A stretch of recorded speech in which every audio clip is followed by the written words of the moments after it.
Bueno, gente, ¿cómo va?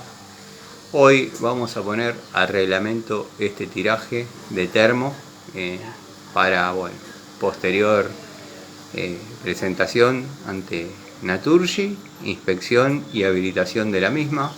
El tiraje está fuera de reglamento, dado que está con fuelle corrugado, no está aprobado.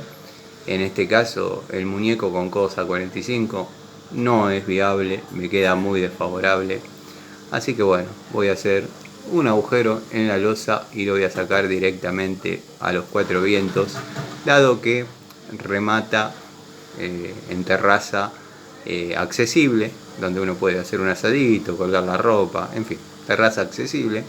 Así que va a ir directo a los cuatro vientos. Obviamente acá no se puede reducir, debe ser el caño que usemos para expulsión de gases, debe ser del diámetro que marca el artefacto, en este caso 3 pulgadas o 76 milímetros.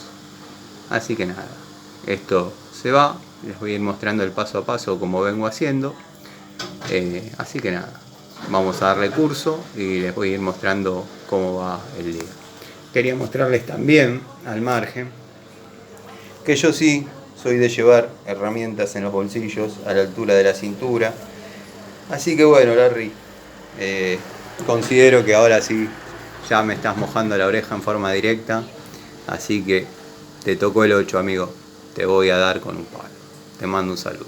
A todos les mando un saludo.